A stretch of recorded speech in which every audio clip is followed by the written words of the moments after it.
दुनिया की आस्था संगम पर अटकी, संगम पर लगी रिकॉर्ड डुबकी। संगम पर महाकुंभ जारी, व्यवस्थाओं पर आस्था भारी। बाबा बागेश्वर का वार, वीवीआईपी कल्चर पर प्रहार। पिछले 25 दिनों से दुनिया का सबसे बड़ा आध्यात्मिक केंद्र बने प्रयागराज में विश्व के सारे रिकॉर्ड संगम के जल में धुल गए। बह गए अनेकों कीर्तिमान, करोड़ों सनातनियों के सैलाब में और सिमट गए विरोधियों के सारे अरमान। संगम की रेती पर देख इंतजाम, जिसकी तारीफ कुंभ में कल्पवास पर पहुंचे हर साधु संत और श्रद्धालु कर रखेंगे, जिस पर एक बार फिर बाबा बागेश्वर ने अपनी प्रतिक्रिया देते हुए व्यवस्थाओं को न सिर्फ बेहतर बताया बल्कि महाकुंभ में जारी वीआईपी कल्चर पर बड़ा प्रहार कर दिया। सुचारू रूप से वर्तमान समय में महाकुंभ की व्यवस्था चल रही है। लाखों करोड़ों लोग पहुंचे हैं और आने वाले समय के जो पर्व हैं उन पर्वों में सरकार भी और विशेष रूप से व्यवस्थाओं को तेज करे, वीआईपी कल्चर को बंद करे, ताकि आने वाले श्रद्धालुओं को किसी भी प्रकार से कष्ट न पहुंचे। महाकुंभ से लौट छतरपुर पहुंचे बाबा बागेश्वर यही नहीं रुके। उन्होंने 144 साल बाद बने महाकुंभ के विशेष संयोग पर होती वियोग वाली राजनीति को भी आड़े हाथों लिया और कहा कि महाकुंभ शव और शिव पर राजनीति का नहीं बल्कि आस्था का विषय है। महाकुंभ शव या शिव पर राजनीति करने का विषय नहीं है। महाकुंभ व्यवस्था को लेकर के नहीं है, आस्था को लेकर के है। महाकुंभ राजनीतिक अड्डा नहीं है, भरोसे का अड्डा है। महाकुंभ सनातन संस्कृति का अड्डा है। महाकुंभ भारत का परिचय है, भारत की संस्कृति का परिचय है, भारत के सनातन का परिचय। इतना कि नहीं, हिंदुओं की जागृति और उनकी एकता के लिए नित नए अभियान में जुटे रहने वाले बाबा बागेश्वर ने महाकुंभ में दिखी सनातनी एकता पर प्रतिक्रिया दी और कहा कि आने वाले समय में हिंदू और जागेगा। क्या लगता है आपको, हिंदू जागा है? जिस तरीके से करोड़ों की संख्या में देश विदेश से लोग वहाँ पे महाकुंभ में पहुंचे हैं। निश्चित रूप से जागा है और व्यापक रूप से जागा है। आने वाले कालांतर में हिंदू और जगेगा। महाकुंभ में पहुंचा हर श्रद्धालु इसके समृद्ध स्वरूप की न सिर्फ चर्चा कर रहा है बल्कि उसकी खुले दिल से प्रशंसा कर रहा है। यही वजह है कि बाबा बागेश्वर कुंभ में पहुंचने के पहले से लौटने तक महाकुंभ से सनातनियों के जागने का जिक्र कर रहे हैं। Bureau report, Republic Bharat.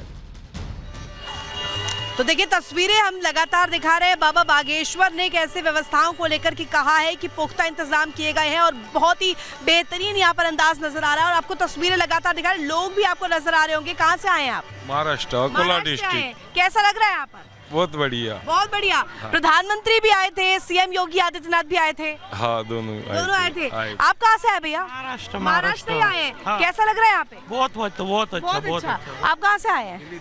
Delhi. हाँ जी। तो स्नान हो गए आपके? अभी बाकी है। हाँ, अच्छा, ये बताइए, इतनी अपार संख्या में भीड़ है लेकिन इसके बावजूद भी आप आ रहे हैं। सनातन का मतलब डंका बज रहा है। बजने चाहिए और बज भी रहा है। ये आपको भीड़ एक बार फिर से दिखा दूं। यहाँ पर देखिए, लोगों का जो तांता है वो कैसे लगता हुआ नजर आ रहा है। लोग अपार संख्या में यहाँ पर पहुंचे हुए हैं और मैं चाहूंगी कि हम लोगों से बातचीत करें। कहाँ से आए आप? जय हो योगी जी, जय हो मोदी जी। व्यवस्था कैसी लग रही है? एकदम बढ़िया है। कर्नाटक से आए हम लोग, एकदम बढ़िया है। योगी जी की अच्छा होगा व्यवस्था, मोदी जी की भी व्यवस्था अच्छा है। एकदम बढ़िया, ठीक है। कहाँ से आए? लखनऊ से। राजधानी से आए हैं। महाकुंभ में आकर कैसा लग रहा है? अच्छा लग रहा है। आप कहाँ से आए? हम भी लखनऊ से आए हैं। लखनऊ से ही आए हैं। बहुत ही अच्छा लग रहा है, बहुत बढ़िया। कुंभ ऐसा मेरे ख्याल अब शायद दोबारा हो पाए ना हो पाए, लेकिन बहुत अच्छा लग रहा है। अच्छा, आप लोग भी दर्शन करने गए क्या बड़े हनुमान जी? यस, गए। कैसा लग रहा है? अच्छा लग रहा है। अच्छा लग रहा है। व्यवस्था कैसी है योगी सरकार की? योगी सरकार की व्यवस्था बहुत अच्छा है। पुलिस बहुत अच्छी व्यवस्था है। तो देखिए, इसके साथ साथ जो विशेष हम आपको दिखा रहे हैं तस्वीरें, अखाड़े भी यहाँ की शान है। अखाड़ों में कैसी रौनक है और कैसे कैसे प्रक्रिया रहती है अखाड़ों में पूजा अर्चना की, वो भी आपको दिखाते हैं रिपोर्ट के जरिए।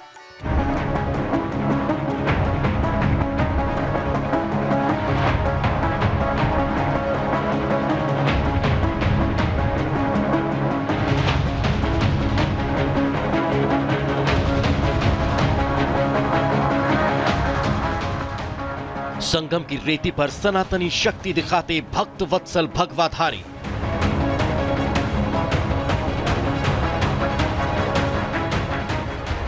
साधना की शक्ति के संत सन्यासी और पुजारी।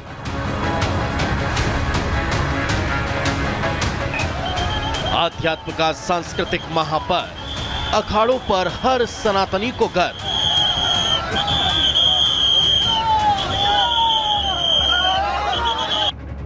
महाकुंभ के महापर्व की अद्भुत तस्वीरें, अलहदा रंग, संतों के अनोखे ढंग हर किसी को हिंदू होने के गर्व से भर रहे हैं।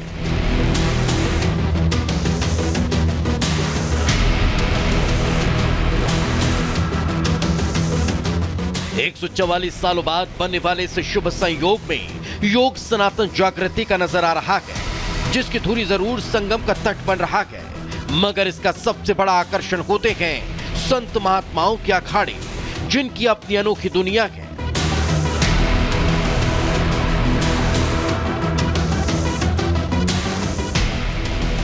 वैसे तो अखाड़ा शब्द को सुनते ही जो दृश्य मानस पटल पर उभरता है वह मल्ल युद्ध है, किंतु आदि गुरु शंकराचार्य ने सनातन धर्म की रक्षा हेतु साधुओं के संघों को मिलाकर जिस नई इकाई का गठन किया वह है अखाड़ा, जिनकी स्थापना धार्मिक परंपराओं को अक्षुण्ण रखने के लिए की गई। कहा जाता है अखाड़ों से संबंधित साधु संतों की विशेषता यह होती है कि वे शास्त्र और शस्त्र दोनों में पारंगत होते हैं।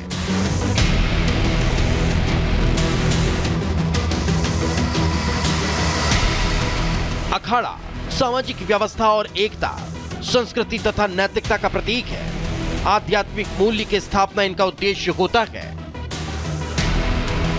यही कारण है कि धर्म गुरुओं के चयन के समय यह ध्यान रखा जाता है कि उनका जीवन सदाचार, संयम, परोपकार, कर्मठता, दूरदर्शिता तथा धर्ममय हो।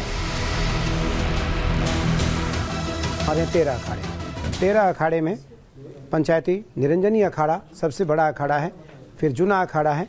निरंजनी अखाड़े के साथ एक संबद्ध अखाड़ा है जिसका नाम है आनंद अखाड़ा। फिर जूना अखाड़े के साथ 2 अखाड़े और संबद्ध हैं जिसका नाम है आवाहन और अग्नि। फिर आता है महानिर्वाणी अखाड़े के साथ अटल अखाड़ा है।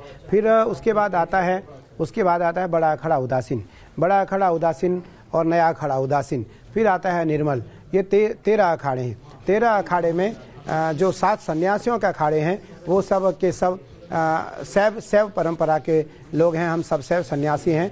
फिर जो वैष्णव हैं, रामानंदी हैं, वो राम, कृष्ण और नारायण को मानते हैं। भारतीय संस्कृति एवं एकता इन अखाड़ों की महत्वपूर्ण भूमिका है। वर्तमान में अखाड़ों को उनके इष्ट देव के आधार पर 3 श्रेणियों में बांटा गया है, जिनमें पहले हैं शैव अखाड़े। इनके इष्ट भगवान शिव हैं। ये शिव के स्वरूपों की आराधना करते हैं। शैव पंथ के 7 अखाड़े हैं। दूसरे नंबर पर आते हैं वैष्णव अखाड़े। इस श्रेणी के इष्ट भगवान विष्णु हैं। ये विष्णु के स्वरूपों की आराधना करते हैं। वैष्णव पंथ के 3 अखाड़े। तीसरे होते उदासीन अखाड़े। ये सिख संप्रदाय के अखाड़े हैं। श्री चंद्रदेव जी उदासीन मत के प्रवर्तक इस पंथ के अनुयायी ओम की उपासना करते हैं। उदासीन पंथ के 3 अखाड़े। 144 साल बाद लगने वाले महाकुंभ के 3 अमृत स्नान संपन्न हो चुके हैं, जिसमें राजसी ठाट बाट से निकले इन अखाड़ों को बहुत ही श्रद्धा भाव से देखा गया, जो सनातन धर्म की पताका हाथ में लिए न सिर्फ हिंदुत्व की अलख जगाए हुए रहे, बल्कि धुना जलाकर धर्म का आलोक चहुं ओर फैलाते नजर आए।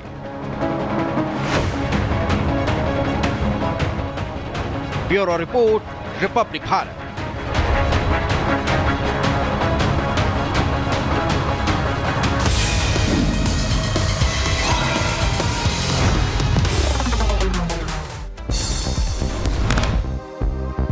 लोकसभा की कार्रवाई शुरू होते ही विपक्ष का हंगामा। अमेरिका से भारतीयों की डिपोर्ट का उठा मुद्दा। हंगामे के चलते सदन की कार्यवाही दोपहर 2 बजे तक के लिए स्थगित हुई। हंगामे पर बोले लोकसभा स्पीकर, कहा विदेश मंत्री विदेश नीति का ये पूरा मामला है, न पैदा करे व्यवधान, मामला सरकार के संज्ञान में। राज्यसभा की कार्यवाही के दौरान विपक्ष का हंगामा। हंगामे के बीच राज्यसभा की कार्यवाही जारी। राज्यसभा में आज बोलेंगे पीएम मोदी। शाम 4 बजे राष्ट्रपति के अभिभाषण के धन्यवाद प्रस्ताव पर देंगे जवाब। अमेरिका से वापस लौटे अवैध प्रवासियों को लेकर आज राज्यसभा में बोलेंगे विदेश मंत्री एस जयशंकर। प्रवासियों की वापसी को लेकर के संसद परिसर में विपक्ष ने किया हंगामा। सपा अध्यक्ष अखिलेश यादव ने चुनाव आयोग पर बोला हमला, कहा चुनाव आयोग मर गया है, हमें सफेद कपड़ा भेंट करना पड़ेगा। अखिलेश यादव के बयान पर बीजेपी सांसद संबित पात्रा का पलटवार, कहा अखिलेश का बयान लोकतंत्र की हत्या के बराबर, अपने बयान पर माफी मांगे अखिलेश। अखिलेश के बयान पर केंद्रीय मंत्री चिराग पासवान का बयान, कहा चुनाव आयोग ने ही सपा को देश की तीसरी सबसे बड़ी पार्टी बनाया। बीजेपी नेता कमलजीत सहरावत ने बीजेपी की जीत का किया दावा, कहा आपके झूठे वादों से परेशान हो चुकी है जनता। उत्तर प्रदेश के अलीगढ़ में पुलिस और बदमाशों के बीच गोलीबारी हुई। अभियान के दौरान 75,000 के नामी बदमाश को पुलिस ने गिरफ्तार किया। मुजफ्फरनगर में पुलिस का ऑपरेशन लंगड़ा जारी। मुठभेड़ के दौरान एक बदमाश के पैर में लगी गोली, घायल हुआ बदमाश। उत्तर प्रदेश के बाराबंकी में पुलिस और लुटेरों के बीच में मुठभेड़, 3 बदमाशों को गोली लगी, घायलों को इलाज के लिए अस्पताल में करवाया गया भर्ती। मेरठ में चेकिंग के दौरान मुठभेड़, बच्ची से छेड़छाड़ करने वाला आरोपी घायल, पुलिस ने गिरफ्तार किया। मध्य प्रदेश के इंदौर में बदमाशों के हौसले बुलंद, सब इंस्पेक्टर का अपहरण, दबंगों ने पिटाई भी की। मामले में 2 की गिरफ्तारी, 2 की तलाश जारी। मारपीट का वीडियो सामने आया। बलिया में जमकर चल रहा जुए का खेल, वीडियो के वायरल होने पर पुलिस ने लिया संज्ञान, लोगों को दी सख्त चेतावनी। उत्तर प्रदेश के शामली में खुलेआम फायरिंग, वीडियो सामने आने के बाद भी अभी तक पुलिस की तरफ से नहीं भी लिया गया कोई भी एक्शन। यूपी के सहारनपुर हाईवे पर मारपीट, दबंगों ने युवक को बेल्टों से पीटा, पुलिस ने संज्ञान में लिया मामला, जांच में जुटी टीम। उत्तर प्रदेश के बहराइच में महिला से छेड़छाड़, मारपीट की बात भी सामने आई। पीड़िता की शिकायत के बाद जांच में जुटी महिला। मुंबई के ससून डॉक के पास समुद्र में एक कर्मचारी का शव मिला है। फरवरी से लापता था कर्मचारी, मामले की जांच में जुटी पुलिस। उत्तर प्रदेश के फिरोजाबाद में बाइक में आग लगाकर युवक फरार हो गया। कड़ी मशक्कत के बाद आग पर काबू पाया।